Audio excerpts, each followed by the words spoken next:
अंजना कभी ब्रश नहीं करती थी। उसे कितनी बार उसके माँ बाप ने डांटा, लेकिन उसका कोई असर उस पर होता ही नहीं था, जिस कारण से उसके दांत पीले पीले हो जाते हैं। शादी के बाद अरे बहू, वैसे तो तुझ में कोई कमी नहीं है, पर तेरे दांत दांत इतने पीले कैसे हैं बेटा? कैसे है मतलब? कोई सर्जरी थोड़ी ना कराई है। वो तो क्या नाम, मैं ब्रश नहीं करती थी तो पीले हो गए। अब क्या करूं? आप कहे तो लाल करवा लूं या फिर काले? यार ये क्या है, क्यों माँ से लड़ रही हो? लड़ रही हूँ? अरे मैं लड़ रही हूँ या ये बोल रही है कि दांत पीले है, पीले। अरे तपस्या थोड़ी ना की है इन्हें पीले करने के लिए। बकायदा ब्रश नहीं किया है 20 साल तक, तब जाकर। छी, कैसी बात कर रही हो? ये उस वक्त तो पीले नहीं थे जब हम लोग तुम्हें देखने आए थे। अरे तब साफ करवा लिया होगा डेंटिस्ट के पास जाकर। अब देखो कैसे पीले पीले लग रहे हैं। रंजना सास की तरफ गुस्से से देखती है। फिर शुरू हो गई पीले पीले पीले। अरे पीले तो तब भी थे जब मेरे हाथ का रसगुल्ला उड़ा उड़ा कर खा रही थी और बोल रही थी, लड़की नहीं गुणों का खजाना दे रहे भाई साहब आप। खैर, अब वो लोग करते भी तो क्या करते, पीले दांत वाली बहू पल्ले पड़ी थी तो झेलना तो था ही। एक दिन कीर्तन में रंजना गाना गा रही थी। अरे कमला बहन, माँ का द्वार है, यहाँ तो सब शुद्ध होकर आता है, फिर अपनी बहू को ब्रश भी नहीं करवाती तुम। दूर से पीले पीले दांत भक्ति में बाधा उत्पन्न कर रहे हैं। और कोई 2 साल की बच्ची थोड़ी ना लेकर आई हूँ मैं बहू बनाकर। अच्छी खासी लड़की है, अरे कैसे करवाऊं ब्रश? ये तो उसे खुद करना चाहिए ना। अब माँ बाप तो इसके जैसे तैसे निपटा दिए, ये नहीं सोचा कि सास कैसे संभालेगी। सास बहू को लेकर घर आ जाती है, लेकिन सोच लेती है कि अब इसे लेकर कहीं नहीं जाएगी। अगले रोज बहू कहती है, अरे क्या हो गया, मंदिर नहीं जाना क्या? कीर्तन का वक्त हो रहा है। मेरी मधुर वाणी से कान्हा जी जागते हैं और सोते हैं।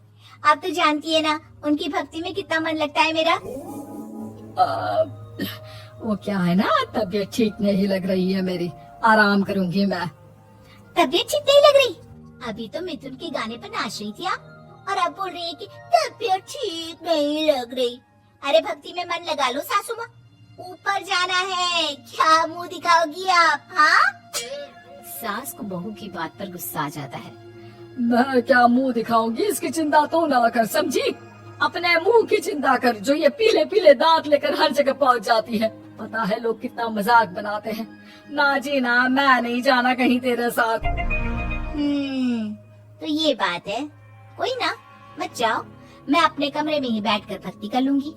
ऊपर वाला दांत थोड़ी ना दिखता है, मन देखता है, भावना देखता है।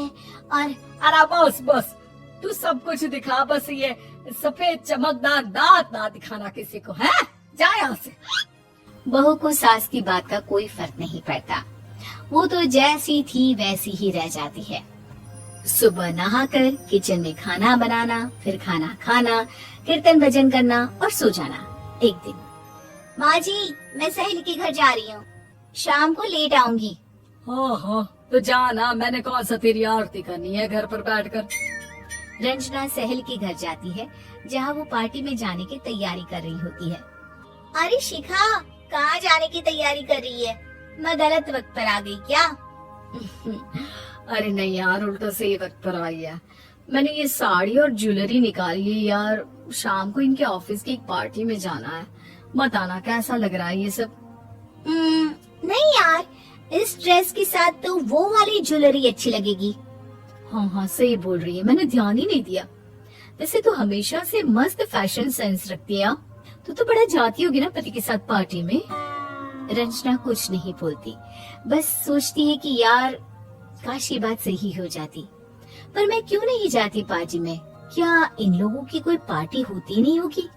रंजना घर आती है और रात में पति से सवाल करती है, एक बात बताइए, आप मुझे किसी पार्टी में क्यों नहीं ले जाते? क्या आपके यहाँ ऑफिस में पार्टी नहीं होती? पति बेचारा क्या कहता कि दांत पीले हैं तुम्हारे इसलिए। अरे कोई पार्टी होती नहीं हम लोगों के ऑफिस में, तो कहाँ से लेकर जाऊं? और मार्केट, मॉल, कहीं वीकेंड घूमना, कहीं तो।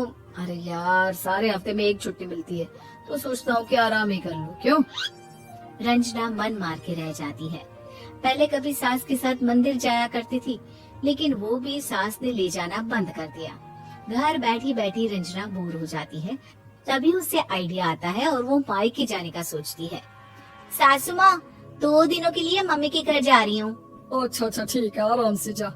और हाँ, माँ से कुछ अच्छी आदत सीख कर आना कि कैसे शरीर के हर भाग की तरह दांतों की सफाई भी जरूरी होती है, समझी?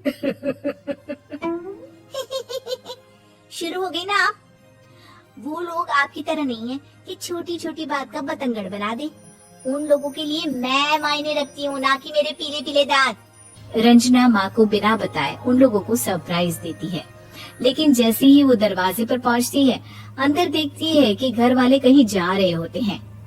अब माँ, काश रंजना दीदी के दांतों वाली प्रॉब्लम नहीं होती, तो वो भी हम लोगों के साथ चलती ना बुआ जी की बेटी की शादी में। हाँ बेटा, लेकिन अब उसे कौन समझाए कि उसको उसके पीले दांत नहीं दिखते, लेकिन उसके आसपास के लोगों को कितना एम्बैरेसिंग फील कराते हैं। मुझे तो कितनी बार उसके स्कूल की टीचर ने शिकायत की कि उसके साथ कोई लड़की बैठना भी नहीं चाहती, और ना ही कॉलेज में कोई उससे बात करना चाहता था। लेकिन पता नहीं क्यों उसे ये बात समझ में ही नहीं आती। कोई कमी नहीं है उस लड़की में, बस यही कि दांत पीले हैं। वो तो भला हो जीजा जी और उनकी माँ का, जो दीदी को जैसी है वैसी ही रखा हुआ है। रंजना को अपने घर वालों की बात सुनकर बहुत दुख होता है।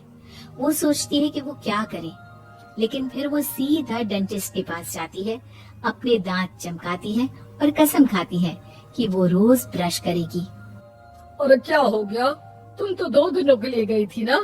पर कोई ना, अच्छा है, चलो आ गई तो। रंजना सास के सामने आकर खड़ी हो जाती है और पूरी स्माइल करती है, उसके चमकदार दांतों को दिखाती हुई। हैं? चले मंदिर? माँ, मुझे माफ कर दीजिए, मैंने आप लोगों को बहुत एम्बैरेसिंग फील करवाया। मैं आज से रोज ब्रश करूंगी।